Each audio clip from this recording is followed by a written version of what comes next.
What's going on, everyone? So today's video, we're going to be taking off the front strut assembly because, well, so 2 days ago, Wednesday, today's Friday, I went to go take apart the front strut assembly, and I have the Bilstein 5100s in the front and in rear, and I put these on the second to highest setting. There's 4 settings, so I did the second to highest setting.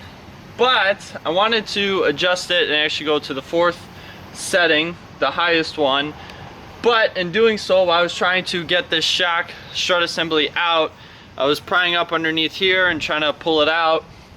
Well, the shock started to leak, and then while I kept trying to pry it out, the shock then decided to explode, basically, and shoot its fluid everywhere. And basically now the shock is dead. And I put these on when the truck had 65,000 miles. I'm currently at 80,000 miles. So I'm taking off the front driver and passenger side. And in doing so, I could have just ordered one shock most likely, but I decided to change things up. And I do want to still keep the truck leveled because eventually I'm going to get different wheels and tires on it. So let me show you guys what we're going to be replacing it with. Here we got the Rancho, I don't even know, but they're the QuickLIFT, I believe it's a 2-inch ready lift strut assembly with adjustable, whatever, it's adjustable of some sort. And I purchased these Wednesday. As soon as I knew I blew the shock out, I ordered them Wednesday. They were going to arrive yesterday, but something happened at the delivery facility where they just came like an hour ago today, and I did not pay for express shipping or anything like that. And I actually ordered these from Stage 3 Motorsports. I'll link them down below in the description for you guys to go check out. But otherwise, it's going to be a fairly simple process of taking out this whole thing. Just got to undo this nut here, this nut here for the tie rod, and then I just undo the sway bar, the whole thing. These 2 bolts here, just take it off, and then undo the 3 bolts up here, and then the big bolts holding in the strut assembly, and the whole thing should just come right out. So I'm gonna do that right now, get everything apart, and show you guys the new shock or strut assembly inside the truck, and talk about it a little bit because, well, I used to have Ranchos on my old truck. I didn't want to go Ranchos again with this truck and why I got the Bilsteins. But, you know, it never hurts to try new things or go back to things and see if they worked out. So let me take all this apart and I'll be right back with you. Well, I was trying to beat the rain and that didn't happen. But I got this one off, and I had to use the coil, the compressors to compress the coil to just get it out from the truck. So I'm probably gonna have to use these to get the new one in. But in all honesty, these they're about the same thickness, the coils themselves, but yeah, this ended up coming undone. It unscrewed from inside and it blew the seal or something. I don't really know what happened, but that shock is dead. So alright, I just gotta take these off and get this guy in there, but now I gotta wait for the rain to stop, so whoopee!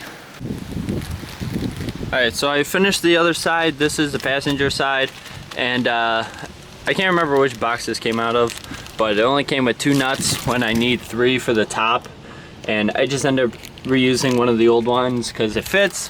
But I'm sure if I contact them and let them know, like, hey, there's only 2 nuts in this package, which I probably will still let them know that there were only 2 nuts in the package, so they know for future customers. But otherwise, no big deal. I put the shocks on setting 6. We're gonna see how that rides. I just gotta finish bolting everything together and we're good to go. Alright, so this side is all done. Got the sway bar hooked up underneath. New strut assembly is in. Same thing on this side. New strut assembly. And when I was taking apart the passenger side, well, that one decided to give out as well. And I don't know if this bent, why it blew out, or it was already bent before, not sure. But it looks like this was screwed in to the shock itself, and possibly while I was trying to undo this top nut, which I had it soaking, broke it loose. At least I thought I had it broken loose and was taking off with the impact. I guess I was not unscrewing the nut as much as I thought, which I was unscrewing it, but I guess it was also undoing this one. Probably same thing happened on this side, and it just undid itself. And then by the time I got loose, the seal and all the gas and everything inside and the fluid just pushed it out. So I mean, they are nice shocks, don't get me wrong, but I figured I'll try something different since I had to spend the money and get new shocks anyways.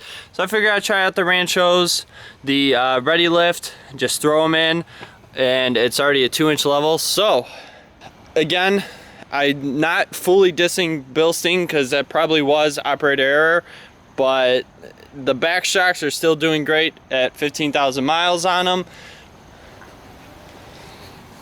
Oh, hi dog. But the front shocks, dude, I know you have anxiety about the weather. Anyways, if you see, yep, there we go. Dude, I'm trying to do a review here. Can't you see? I love you, but still, Jesus. Anyways, so these shocks, still good shocks, but if you, whatever you adjust them to and you put them in, just make sure that's where you want it, and you're not going to come back and try and adjust it later, because if you are, you're probably going to run into issues, especially if you have rust where you live, because I live in Illinois, so we have rust. Loki, I love you, and I'm sure everybody else wants to pet you too, but you just look disgusting right now because you're all wet. So I'm going to throw the wheels on and then get a final measurement for everything, and I'll let you guys know how these are at like 5,000 miles. So currently at 80,000 miles, so next time you see me talking about these shocks, we're going to be at 85,000. But let's throw on the wheels. Alright, so just got the wheels put on and measured everything. Right before I measured it all, it was about 14 inches, well, 14 and a quarter ish, and now it's sitting at 15 inches on both sides. So I did raise it up, and it might settle down the road. We'll see how much it settles. But if you're looking for a quick, simple leveling kit for your truck, or F-150 I should say, 09 to 2013, because in 2014, same body style, they changed the shock amount for the F-150s, and then the new body style came out in 2015. But quick, easy, just remove your old struts, put the new ones in. Simple, don't have to fight with the shocks and compressing them, even though I had to get those ones out, because for whatever reason they were very difficult to get out and put in the first place, honestly. If you guys haven't seen that video, I'll link it to at the end of this video here. Otherwise, I hope you enjoyed it. If you did, go ahead and give it a big thumbs up. Like I said, I'll be doing a review on these shocks in 5,000 miles. And if you haven't done so already, please consider subscribing to the channel. I greatly appreciate it. And I will catch you guys later. Bye.